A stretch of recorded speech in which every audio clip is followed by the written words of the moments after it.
How much would you pay for a glimpse of the future? More importantly, if you saw the future, would you take advantage of it?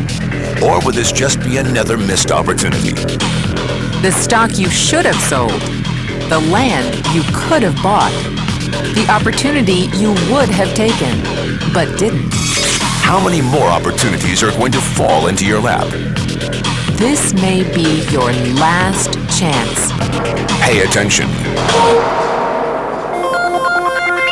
Once every decade, something really big comes along. In the 70s, it was the microwave. In the 80s, it was the VCR. In the 90s, it was PCs and the internet. People who were positioned correctly in the 80s became millionaires. People who were positioned correctly in the 90s became billionaires. What do you think is going to happen in the next few years?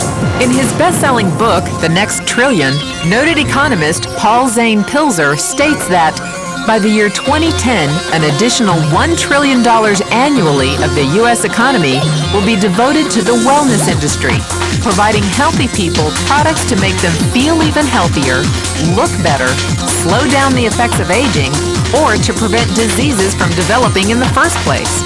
Think about it. Most wellness industry sales did not even exist 2 decades ago. Today, they already total approximately $200 billion in annual sales, about half the amount spent on automobiles in the U.S. Today, $200 billion a year. By 2010, $1 trillion. That's 1,000 billion a year. For those of you not into math, that is 500% growth. Youth, anti-aging, health, wellness. The next big thing. In the next 10 years, U.S. baby boomers will increase their annual spending on wellness-based services from approximately $200 billion today to $1 trillion. $1 trillion. That's $2.7 billion every day. $114 million every hour. 1.9 million every minute. Unprecedented opportunity for those who see it, for those who do something about it. But how do you cash in? You have 4 options. 1, as a practitioner. 2, as a manufacturer. 3, as a retailer. Or 4, as a distributor. Practitioners like doctors, massage therapists, chiropractors, and naturopathic healers stand to make a fortune in the next few years. If they can afford to pay off their school loans. If they can stay ahead of the insurance companies. If they can get time for money. Manufacturing is a great business to be in. If you have millions to invest in infrastructure, patents, research, shipping, and receiving. Retailing? Sure, great opportunity. If you can afford franchise fees, 7-day work weeks, advertising, inventory, and employee problems. Distribution?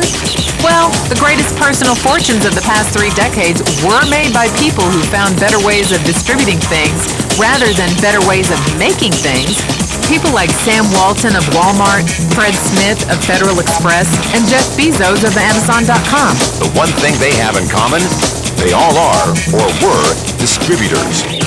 But where Walton and Smith found better ways to physically distribute products that consumers already knew they wanted, the new billionaires of the 21st century are making their distribution fortunes educating consumers about new products and new distribution channels. It's been called business at the speed of thought. Better products, better distribution, better opportunity. A wellness distribution business model that is already successful and proven.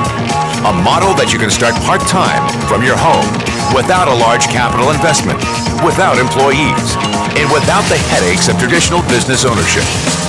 A business that in your spare time could mean anything from a couple of $100 to a couple of $1,000 a month or more. Imagine it's 1980. Bill Gates is looking for investors. He thinks there's going to be a personal computer explosion. What are you going to do this time? Remember, Sam Walton didn't start Walmart until he was 44. At age 61, he was the richest man in the world. What's your excuse? One thing is for sure. If you watch this tape and paid an ounce of attention, You can't say you didn't know. When your children and grandchildren ask about the great prosperity of the early 2000s, what will you tell them? Will you be explaining how you positioned yourself and benefited from the opportunity? Or will you be justifying how you missed it? The statistics are real. The trends are real. The timing is real. How many more opportunities are going to fall into your lap? Whatever you do, don't miss this one.